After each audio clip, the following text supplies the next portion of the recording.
কাকে খুঁজছেন? কে খুঁজছে? কাকে খুঁজছে? তাহলে তাহলে কি? তাহলে কি? আপনি যে কয়দিন ধরে এদিক সেদিক সব জায়গায় আমাকে খুঁজে বেড়াচ্ছেন, পুরো মহল্লা খবর বানাই দিচ্ছেন, সবার কাছে আমার ইনফরমেশন জানতে চাচ্ছেন, আপনি কি মনে করছেন আমার কানে আসেন এগুলো? সমস্যা কি আপনার? আরে ধুর, কে বলছে আপনার এগুলো উল্টাপাল্টা কথা? আমি আপনারে কেন খুঁজবো? বললেই হইলো। এক্স্যাক্টলি বললেই হলো। আপনি যখন অফিসে সবার সামনে বিনা অপরাধে আমাকে অপমান করেছেন এবং বের করে দিয়েছেন, তখন তো বললেই হয়েছিল, তাই না? ভুল হয়ে গেছে, সরি। আপনার শুধু একটাই কোশ্চেন, সরি, দুঃখিত, আই বেগ মাই পার্ডন, ব্যাস হয়ে গেল না? কোনোভাবে মাফ করা যায় না? মানে সামান্য সরি বলে আপনি মাফ করতে চাচ্ছেন, এত সহজ? আচ্ছা ঠিক আছে, ফাইন, মাফ করা লাগবে না, কিন্তু অফিসে জয়েন করে প্লিজ। শুনুন, আপনার মতো একজন আনপ্রফেশনাল হাইব্রিড ফার্মের মধ্যে, সরি। মানে ফার্মের ইয়াং বসের আন্ডারে আচ্ছা ঠিক আছে, ফাইন, রাগ করে আসছেন তো, মাথায় জিদ কাজ করতেছে, আপনার যা খুশি বলেন, যত খুশি বলেন, প্লিজ আবার জয়েন করেন অফিসে। তাই আপনাকে ভালো মতো বলতেছি, তারপরও না শুনুন না, নেক্সট টাইম যদি আপনাকে এই মহল্লার আশেপাশে দেখছি, তাহলে আমি লোকজন জড়ো করে এমন সিনক্রেট করবো যে আপনাকে এমন মার দিবে সারা জীবনের জন্য শিক্ষা। এখন যাক, ভাগেন, একটু ভেবে দেখেন। আপনি এখান থেকে ভাগেন, আমি কি বলছি কানে যায় না? ও আচ্ছা, ওই তাহলে ফোন নাম্বারটা তো দেওয়া যায়। আমি ফোন ইউজ করি না।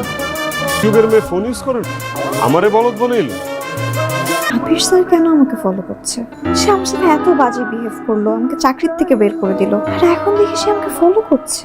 কাহিনীটা কি? আমি তো কিছুই বুঝতেছি না। আচ্ছা, বিষয়টা নিয়ে কি আমি মার সাথে পরামর্শ করব?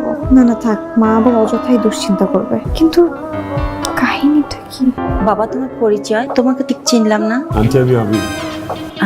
তা কার কাছে এসেছো? আপনার কাছে এসেছি। আমার কাছে মানে? জি আন্টি, কিছু কথা ছিল। ও ঠিক আছে, বল।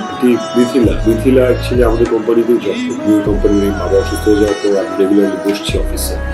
এখন কোম্পানির টোটাল দায়ভারটাই আমার উপর। আমার একটা ভুল হয়ে গেছে, আমি আসলে ওকে বুঝতে পারি। মিথিলা অনেক অনেস্ট ছিল, কাজের প্রতি ডেডিকেশন ছিল, সবকিছু ছিল। আমাকে না আন্টি, অন্যান্য কিছু এমপ্লয় মিলে বায়াস্ট করে দিল। ওর কোনো দোষ নেই, স্টিল আমি ওকে ভুল বুঝেছি। ফাইনালি ভুল বুঝে আন্টি ওকে আমি চাকরি বের করে দিয়েছি। সরি আন্টি, আমি আসলে তীব্র অনুশোচনায় বুঝছি আন্টি। আমি কি করবো জানি না। আপনার কাছে এসেছে একটা সলিউশনের জন্য, আপনি চাইলেই পারবেন। প্লিজ আন্টি, মিথিলাকে আবার জয়েন করতে বলুন অফিসে। এত কিছু হয়ে গেল, আমি কিছুই টের পেলাম না। মেয়েটা মনে মনে সব কষ্ট একাই বয়ে বেড়াচ্ছে।